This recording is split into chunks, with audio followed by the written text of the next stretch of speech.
Bom dia, seja muito bem-vindo, muito bem-vinda à nossa escola dominical, escola bíblica dominical deste domingo. Sim, nós estamos embalados por essa música gostosa. Se não for para te adorar, para que eu nasci? Se não for para te servir, por que eu estou aqui? Aleluia, louvado seja o nome do Senhor. Que nós possamos a cada dia, a cada instante, conscientes dessa verdade tão importante em nossas vidas, caminharmos para a glória do Senhor. Bom, como nós anunciamos, nós começamos no dia de hoje um novo tema, experimente confiar. E nessa semana, nesse domingo, nessa primeira aula, experimente confiar em um propósito maior. Sim, pois a falta de propósito é uma das coisas que faz com que as pessoas percam a vontade de viver, que faz com que as pessoas percam o ânimo, percam a disposição e nem mesmo a fé. Ajuda essas pessoas a continuarem caminhando. Sim, é muito comum pessoas de fé, pessoas que amam a Deus, desanimadas na vida, pensando em pôr fim na vida, falando aquela frase que nós mencionamos no último domingo: eu quero sumir, tenho vontade de sumir.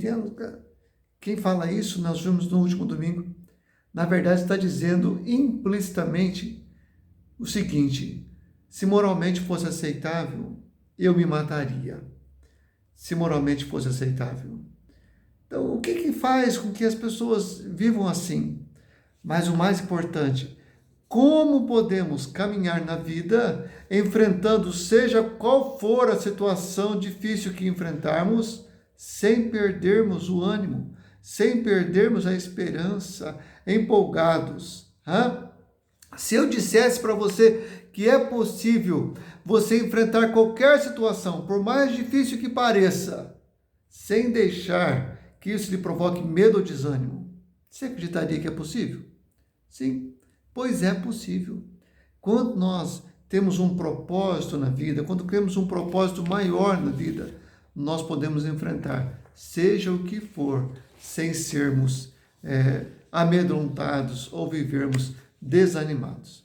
E tem uma pessoa, né, que tem uma experiência muito bacana para nos contar, né, uma experiência de vida muito impressionante. Essa pessoa é um psicólogo, psicanalista, chamado Viktor Frankl, e ele viveu por 4 anos, entre os prisioneiros do campo de concentração de Auschwitz e Dachau. O número de prisioneiro dele era o número 119.104.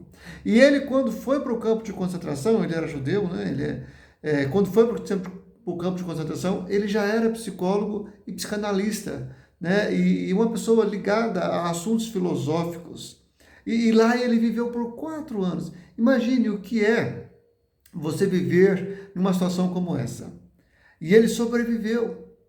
E o relato que ele conta do que ele viu acontecendo lá, não apenas com ele, mas o que ele viu acontecendo com outros prisioneiros, nos mostram que é possível você viver uma situação tão difícil quanto viver num campo de concentração e ainda assim não desesperar, não ser dominado pelo medo, não ser dominado pelo sentimento de desistência da vida, ainda assim continuar vendo alegria, encarando a vida com alegria, encarando a vida com ânimo, com esperança. Olha o que ele diz assim: nós que vivemos em campos de concentração, podemos nos lembrar que os homens que percorriam as barracas para confortar os outros abriu mão do seu último pedaço de pão. Eles podem ter sido poucos em número, mas sustentaram prova suficiente de que tudo pode ser tirado de um homem, exceto uma coisa: a última das suas liberdades, escolher sua atitude em um determinado arranjo circunstancial, a escolha de seu próprio caminho. Olha o que ele está dizendo. Ele está dizendo que ele via homens naquele campo de concentração que, mesmo apesar de estar vivendo naquela situação tão difícil, eles estavam prontos para consolar outras pessoas, repartindo o seu pão. pão que era escasso, pão que era o mínimo. E aí ele conclui: tudo pode ser tirado dos seres humanos, tudo pode ser tirado, menos a última das suas liberdades. Qual é essa última das suas liberdades? A capacidade de escolher qual vai ser a sua atitude diante da situação. Nós podemos escolher qual será a nossa atitude diante de qualquer situação. Você pode estar vivendo uma situação boa e escolher e ver apenas aspectos ruins. Está numa festa, aí você pensa assim: ai, nossa, mas que sujeira que vão fazer. Ou então você está vivendo dias de frustração, de falta de comida.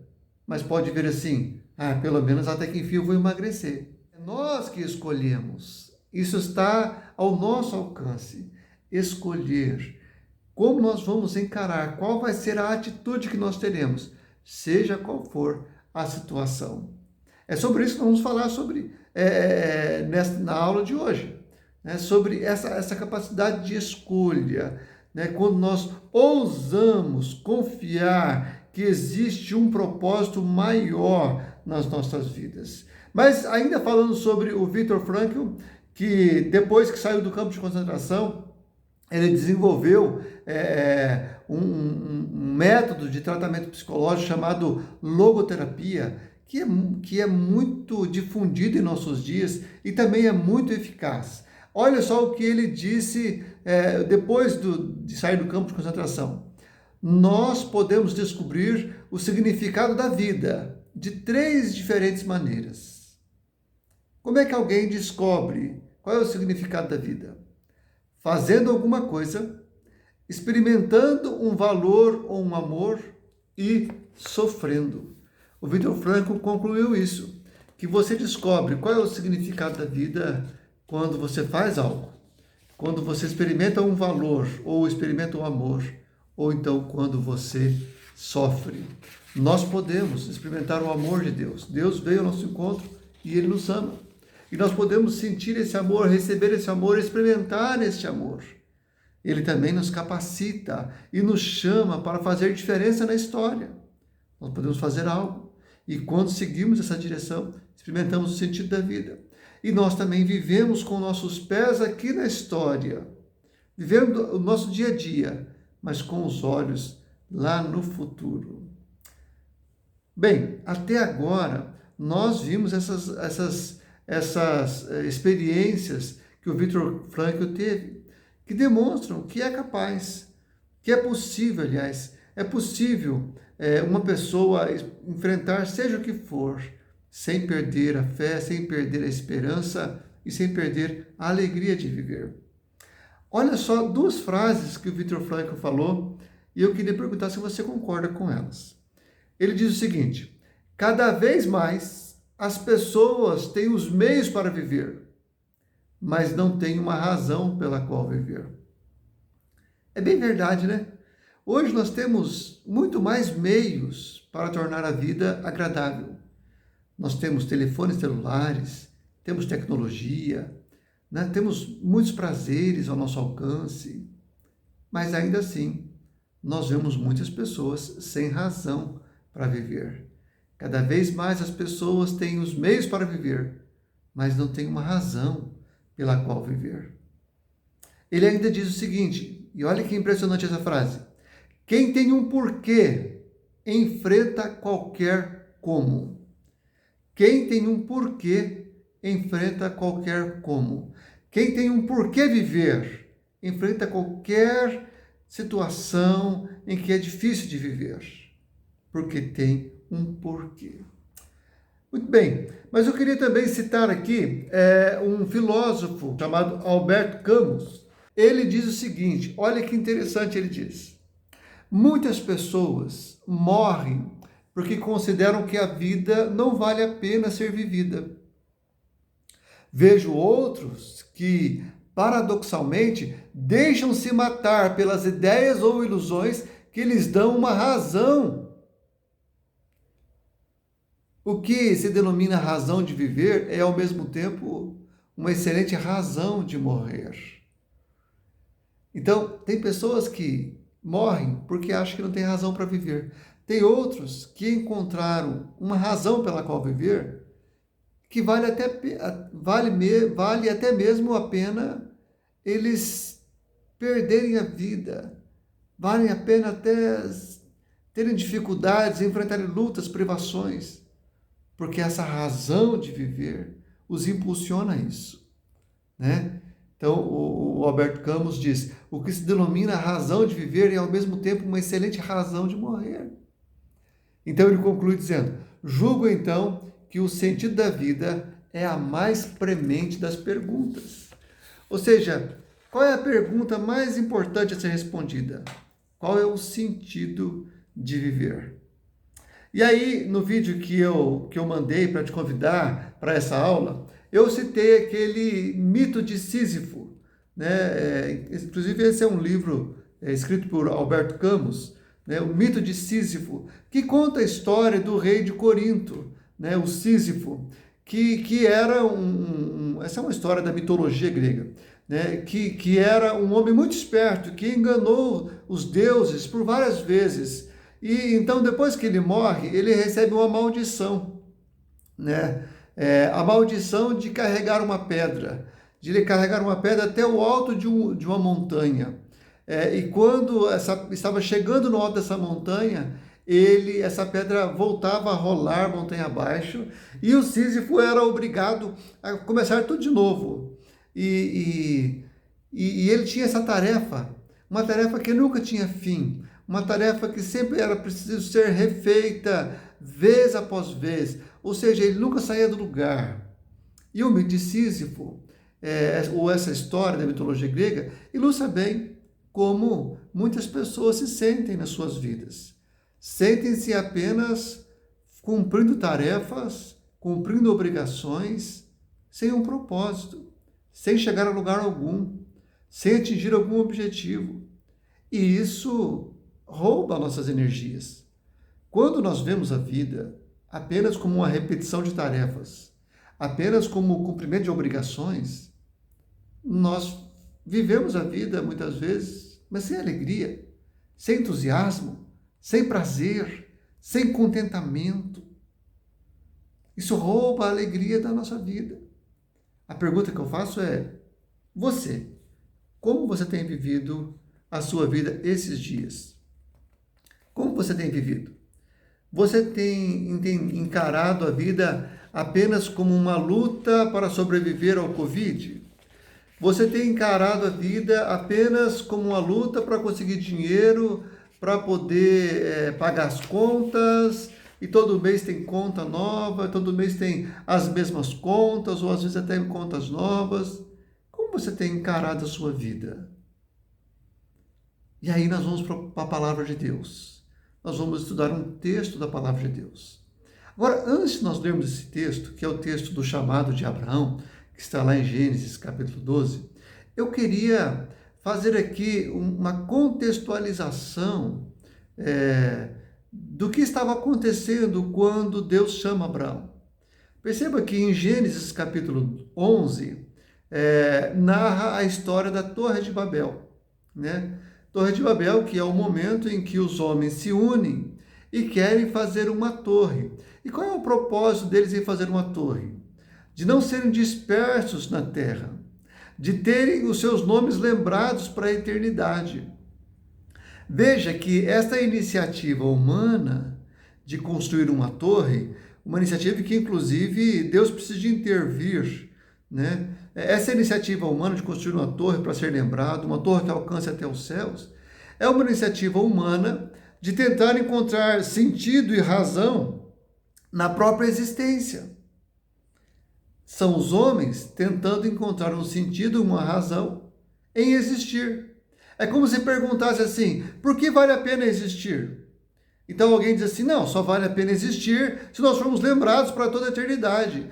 Então vamos construir uma torre, para que jamais a gente possa ser esquecido, e para que a gente jamais se disperse, ou seja, para que jamais as pessoas deixem de lembrar ou de falar sobre nós. É uma tentativa humana de encontrar uma razão para a sua existência. Aí vem Deus e dispersa a humanidade confundindo as línguas, porque daí eles não se entendem mais, então não conseguem mais caminhar unidos, dispersa-os. E aí Deus não para só nisso. Deus chama Abraão para dele fazer um povo. E Deus dá a Abraão um propósito maior. Porque o propósito do coração humano, para encontrar razão para a existência, tinha falhado. Então Deus fala para Abraão assim: Abraão, eu quero fazer de você uma nação para abençoar todas as nações da terra. E é interessante que o povo da cidade de Babel, eles querem construir uma torre, querem construir uma cidade para encontrar uma razão, um propósito de vida.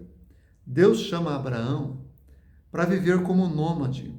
Deus chama Abraão para viver como alguém que não tem uma cidade para morar, para viver como alguém que não tem uma casa para morar, para viver como alguém que está em busca de algo que Deus lhe prometeu. Isso é narrado lá em Hebreus, capítulo 11, quando fala sobre os heróis da fé. Fala assim sobre Abraão, né? Pela fé, ele morou como estrangeiro na terra que Deus lhe havia prometido. Viveu em barracas com Isaac e Jacó, que também receberam a mesma promessa de Deus, porque Abraão esperava a cidade que Deus planejou e construiu, a cidade que tem alicerces que não podem ser destruídos. Olha só que coisa paradoxal. Abraão, ele vem de uma cultura em que as pessoas estavam querendo construir cidades porque achavam que a razão das suas vidas era construir cidades e uma torre para que fossem permanentemente lembrados.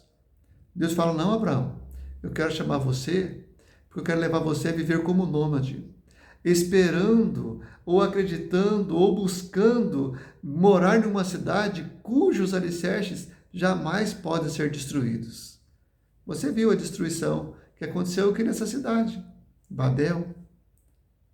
Agora eu estou chamando você para acreditar e buscar uma cidade que jamais pode ser destruída, um alicerce que jamais pode ser destruído. Mas essa cidade, Abraão, não é uma cidade que você vai construir aqui na terra. Você na terra vai morar como nômade. Você vai caminhar para uma terra que eu vou te mostrar. Você vai viver em barracas. A sua geração vai viver em barracas. Porque a sua busca, Abraão, não é para um propósito que se concretiza em realizações aqui na terra. A sua busca é para ser uma pessoa que abençoa as pessoas aqui da terra. A sua busca é para morar numa cidade cujos fundamentos jamais podem ser destruídos. Aleluia! Você e eu fomos chamados, assim como Abraão, para vivermos uma vida que tem um propósito que vai muito além das nossas conquistas aqui na terra. Para vivermos uma vida que tem um propósito, que tem uma razão de existência, que vai muito além do que concluir o curso, seja qual for o curso da faculdade que você vai fazer, que vai muito além de ter as conquistas aqui na terra, comprar uma casa, comprar 2 casas, comprar um sítio, comprar uma chácara, fazer uma viagem. São propósitos bons e abençoadores, mas a nossa vida, a razão da nossa existência não se resume a essas conquistas aqui. Conquistas que são passageiras, ainda que sejam boas e prazerosas, mas nunca os bens da terra ou os prazeres da terra poderão comprar ou se comparar aos bens, às mansões celestiais nas quais vamos habitar. Ouse acreditar em um propósito maior. É isso que Deus faz com Abraão, quando chama Abraão para formar dele uma nação. Vamos ler o texto? O texto bíblico diz lá, Gênesis capítulo 12, certo dia o Senhor Deus disse a Abraão: sai da sua terra, do meio dos seus parentes e da casa do seu pai, e vá para uma terra que eu lhe mostrarei. Os seus descendentes vão formar uma grande nação, e eu o abençoarei, e o seu nome será famoso, e você será uma bênção para os outros. Abençoarei os que o abençoarem, e amaldiçoarei os que o amaldiçoarem, e por meio de você eu abençoarei todos os povos do mundo. Interessante, né? Que a maneira como Deus chama Abraão, né? Porque olha só, as pessoas da geração de Abraão eram pessoas que queriam que os seus nomes jamais fossem esquecidos. E Deus fala para Abraão: e o seu nome será famoso. Abraão é famoso tanto no Antigo Testamento, como também no Novo Testamento. Ele é famoso até nos nossos dias. Mas não é famoso porque construiu uma grande coluna que chega até o céu. Uma grande torre que chega até o céu. Não é famoso porque construiu uma grande cidade. Não é famoso porque teve um grande reino. Ele é famoso porque ele seguiu um propósito maior. Porque ele ousou acreditar que havia um propósito maior na vida. E esse propósito era seguir a vontade do Pai. Era se tornar alguém que iria abençoar todas as famílias da terra. Queria abençoar todos os povos. Ele acreditou nesse chamado, nesse propósito de Deus. Qual o chamado?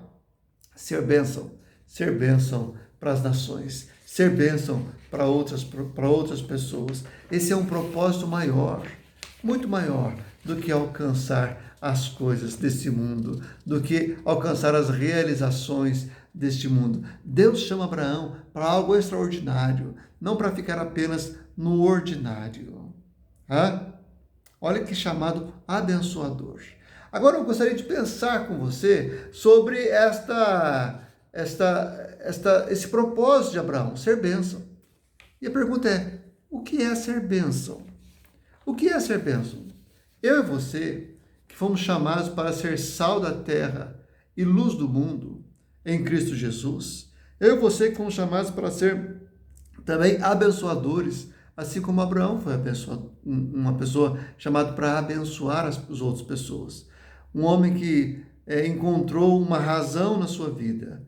Se alguém perguntasse para Abraão assim: Abraão, qual é a razão? Qual é a sua razão de viver? Ele diria assim: a minha razão de viver é ser uma pessoa, é ser bênção para as nações. Mas Abraão, o que você ganha com isso? Esse é um propósito maior, amigo, você não está entendendo. Esse é um propósito maior. E Deus me chamou para ser bênção para as nações. Esse é um propósito maior do que conquistar riqueza aqui na terra. Esse é um propósito maior do que alcançar os objetivos, os projetos, os planos aqui na terra. O meu propósito é ser bênção. O meu propósito é abençoar as pessoas aqui na terra. O desafio para hoje é este: ouse acreditar que Deus chamou você. Sim, você, essa pessoa comum que mora aqui no Brasil em 2021. Deus chamou você para um propósito maior, para ser bênção, para ser um abençoador, para ser sal dessa terra, alguém que preserva essa terra, para ser luz deste mundo, alguém que lança luz nas trevas existenciais que as pessoas estão vivendo. Nos dias nos quais nós estamos vivendo, eu tenho dito isso. Nós, os cidadãos do Reino dos Céus, somos as pessoas que têm a melhor mensagem de esperança para esses dias. A melhor mensagem de esperança não é que amanhã vai chegar vacinas suficientes para imunizar todo o Brasil. A melhor mensagem de esperança não é de que amanhã ou o mês que vem o vírus será dizimado completamente do mundo todo e nós voltaremos ao normal. Não. A melhor mensagem de esperança é de que Jesus Cristo inaugurou um novo reino e ele convida os seus filhos e filhas para fazer parte deste reino, e esse reino jamais terá fim. A melhor mensagem de esperança é essa, de que Deus veio ao nosso encontro em Cristo para salvar aqueles que creem, aqueles que se entregam a Ele pela fé. E agora eu queria pensar de maneira bem prática com você. O que é ser bênção? Se você acredita que realmente você foi chamado para ser bênção, que esse é um propósito maior pelo qual vale a pena viver, eu queria pensar você de maneira prática. O que é ser bênção? E aqui eu queria usar esse acróstico feito pela palavra bênção em inglês, que quer dizer bless, um acróstico que resume de maneira bem sábia, né, o que é ser bênção. Né? Esse acróstico nos ensina que ser bênção é, em primeiro lugar, orar. Orar como alguém que busca a comunhão com Deus. Porque não tem como você dar para as pessoas aquilo que você mesmo não tem.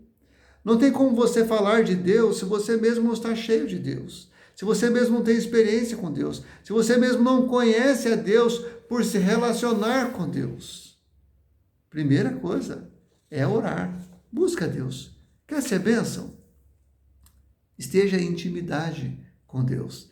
Lembra que na oração sacerdotal, em que Jesus faz lá em João capítulo 17, Jesus fala assim, eu santifico a mim mesmo. Ou seja, Jesus está dizendo assim, pelo fato de eu estar junto de ti, pelo fato de eu estar em intimidade contigo, eu me encontro em situação para que eu possa glorificar o teu nome entre as pessoas. Não tem como você ser bênção para os outros se primeiro você não tem comunhão com Deus. Então, a primeira coisa para sermos bênção é comece orando. Comece orando, comece buscando intimidade com Deus. No último domingo, a mensagem que o seminarista Adriano trouxe para a nossa igreja falava o seguinte, né? Que o que fazer em tempo de crise? A primeira coisa, aproxime-se de Deus. Aproxime-se do Pai. Se você quer ser bênção, se você entendeu que o seu propósito maior na vida é ser bênção para as pessoas, comece aproximando-se de Deus. Não apenas para apresentar uma lista de desejos ou necessidades. Comece aproximando-se de Deus para ter intimidade, para conhecê-lo mais. E se você fizer isso, buscar conhecer a Deus em toda a sua vida, você ainda não terá conseguido atingir o propósito final. Porque Deus é muito maior do que todo o nosso esforço em conhecê-lo. Mas quanto mais nós buscamos conhecê-lo, mais nós somos as pessoas que nós somos chamadas a ser por Deus. Mais paz, contentamento, alegria e contentamento nós podemos experimentar nas nossas vidas. Quanto mais buscamos a Deus, mais nós nos tornamos as pessoas que Deus nos chamou para ser. E experimentamos paz, alegria e contentamento. Segunda palavra do acróstico bless é a letra L, né? Listen, ou ouça. Aprenda a escutar. Aprenda a ouvir. Ouvir o quê? Ouvir Deus. Ouvir é mais do que apenas ter a capacidade de escutar e discernir o que foi dito. Ouvir é seguir aquilo que foi dito. É seguir a direção. Agora, não é possível nós ouvirmos a Deus se nós estamos em um lugar muito barulhento, se nós estamos vivendo uma vida barulhenta, cheio de desejos, cheio de coisas que chamam a nossa atenção para várias coisas. Para nós ouvirmos bem, nós temos que aprender a nos aquietar a nossa alma, aquietar, desligar um pouco a televisão, desligar um pouco o videogame, desligar um pouco o celular, desligar um pouco o rádio e aquietar, ficar em silêncio para ouvir Deus, para discernir, porque há tantas vozes dizendo para nós o que nós devemos fazer, que muitas vezes nós não conseguimos escutar o que Deus está nos pedindo para fazer. Porque Deus pode pedir para você fazer algo para abençoar alguém especificamente, mas porque estamos tão tumultuados, não conseguimos ouvir. Fomos chamados para ser bênção. E ser bênção é aprender a escutar, aprender a ouvir e seguir a direção de Deus. Ser bênção também é parar para ouvir a dor do coração das pessoas que estão ao nosso redor. Sabe, às vezes nós passamos de maneira tão corrida diante das pessoas que estão ao nosso redor, que nós sequer paramos para ouvir, para escutar, para perceber o que está por trás daquela atitude. O que está por trás? Às vezes as pessoas agem diante de nós de uma maneira assim, bravia, agitada. Nós temos que aprender a escutar. O que está por trás disso aí? O que está por trás dessa ansiedade toda? O que está por trás dessa maneira iracunda de agir? O que está por trás disso? Precisamos aprender a escutar, porque só assim nós vamos ser, de fato, bênção. Mas o que é ser bênção? Bênção também é buscarmos a comunhão com o próximo. Porque ser bênção não é algo que nós fazemos apenas dentro da igreja, em atos de culto. Ser bênção é algo prático, né? Aí vem a palavra eat, né? Em inglês, comer. Comer que é um sinônimo para comunhão. Quando você chama alguém para comer na sua casa, você está dizendo assim: eu quero ter comunhão contigo, eu quero me relacionar contigo, eu quero aprofundar a nossa intimidade. E nós só podemos servir e ser bênção para as pessoas que estão perto de nós se nós damos a oportunidade de nos envolvermos com elas. O problema é que muitas pessoas não querem se envolver com o outro, porque se envolver dá trabalho. Porque quanto mais você se envolve, mais você conhece o outro. E nem sempre aquilo que nós conhecemos é algo que nos agrada. Quanto mais você se envolve, mais o outro começa a pedir ou necessitar da sua ajuda ou da sua atenção. E às vezes nós não queremos isso. O que é ser bênção? É nos abrirmos para relacionamentos com as outras pessoas.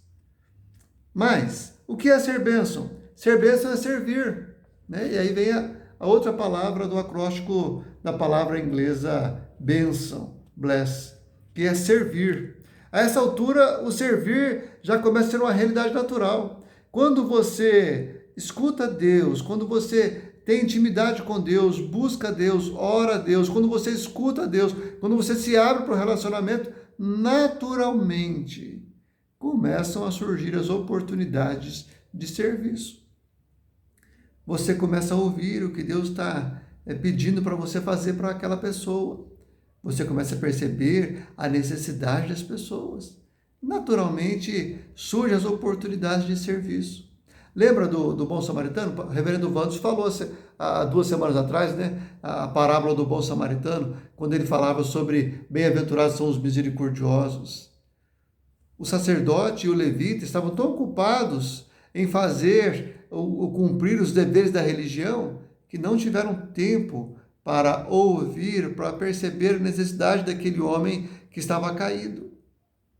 Mas o bom samaritano, ele foi bênção na vida daquele homem, porque ele percebeu a sua necessidade e ele pôde então servir.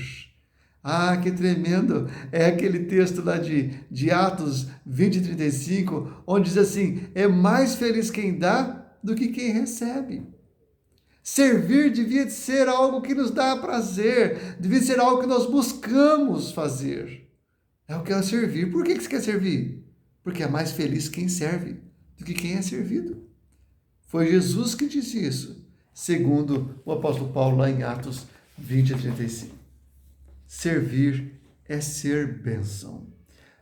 E uma expressão quase sinônima de servir é compartilhar, né, que vem aí da última palavra, da última letra desse acróstico, da palavra bênção em inglês, bless. Compartilhe, né, share, compartilhe. Parece apenas um sinônimo de servir, mas é uma lembrança necessária de que aquilo que nós recebemos, nós não recebemos apenas para o nosso prazer, mas nós recebemos para compartilhar as pessoas ao nosso redor.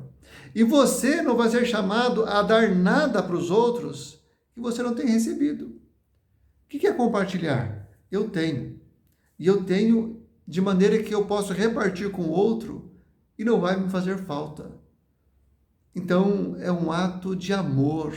Ser bênção é apenas compartilhar aquilo que Deus te deu e te deu em abundância ao ponto de você dar sem lhe fazer falta. Um propósito maior. É para isso que Deus nos chamou. Qual é esse propósito?